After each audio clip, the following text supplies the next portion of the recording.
প্রিয় বন্ধুরা, চলে আসলাম সর্বশেষ রিসেপশনে, মানে বউ ভাতের অনুষ্ঠানে। এটা জামগড়া জালাল প্লাজার উপরে। ঠান্ডার কারণে আমার ভয়েসটা এমন শোনা যেতেছে, শুরুতেই বলে রাখি। অলরেডি আমরা ঢোকার সাথে সাথেই বউ জামাই দুইজনে এসে পরে স্টেজের মধ্যে। মাশাআল্লাহ, আজকেও ওদের খুবই প্রিটি লাগতেছিল, দুইজনকেই খুবই সুন্দর লাগতেছিল।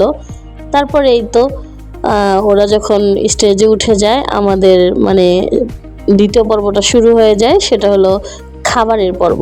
আমি কোনো মাংস নিয়ে কিছু খাবো আর সেটা তোমাদের সাথে শেয়ার করবো না, সেটা কি হয়? তো আজকে বউ ভাতের মধ্যে সর্বপ্রথম এরকম টিক্কা দিয়ে যায় আর রোস্ট।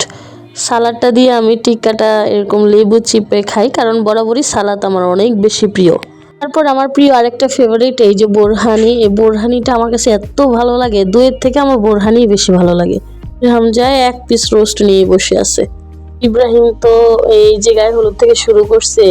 এই যে জুবাইর একটু পর পর এসে বলতেছে খুব কেমন হয়েছে, খাওয়া দাওয়া কেমন। মানে জামাইও যে এরকম তদারকি করে এই ফার্স্ট আমি দেখলাম। তো জুবাইর তো এক পলকের জন্য ইব্রাহিমকে হাতছাড়া করতেছিল না। আমরা সবাই ফ্যামিলির একসাথে এক টেবিলে বসে খাইছি। আসলে জানি না আর কখনো এমন সুযোগ পাবো কিনা, বাট আজকের দিনটা ছিল খুবই বেশি স্মৃতিময় এবং অনেক বেশি ভালো গেছে, কারণ আমি আমার ফ্যামিলির সাথে বসে একবেলা খাবার খেতে পারছি। তো এই যে বিফ রেজালাটা ছিল এত বেশি মানে কালারফুল ছিল আর এত সফট যে ধরার সাথে সাথে হাড্ডিটা আলাদা হয়ে যাইতেছে। আর কালার দেখলেই তোমরা বুঝতে পারতেছো কেমন হবে। আর এটা one of the my best favourite ছিল। এটা ছিল আলু বোখরার আচার, তারপর জর্দা খাই। এই তো এরপর শুরু হয় সর্বশেষ, মানে এটাকে সর্বশেষ বলা যাবে না। দেখো কত ক্যামেরাম্যান, এটা মানে কি বলবো, একজনের পর একজন আসতেই আছে, ছবি তুলতেই আছে। আমি খালি দর্শকের মতো তাকিয়ে তাকিয়ে দেখতেছি, মানে কি হইতেছে এগুলা।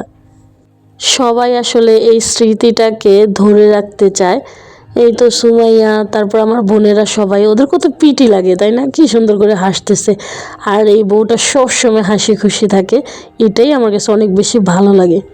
অনেক অনেক জায়গায় দেখি নতুন বউ গোমরা হয়ে থাকে, বেশি বেশি কান্না করে, বাট এইখানে আবার আমার ভাইগনা বউ অন্যরকম, খুবই হাসি খুশি। আর এই রিসেপশনে বাচ্চাদের খেলার জন্য আলাদা একটা প্লে গ্রাউন্ড ছিল, প্লে জোন। মানে ওই জোনটার মধ্যে বাচ্চারা মোটেও বোর হয় নাই, বড়রা বড়দের মতো ঘোরাফেরা কথাবার্তা বলছে আর বাচ্চারা এনজয় করছে।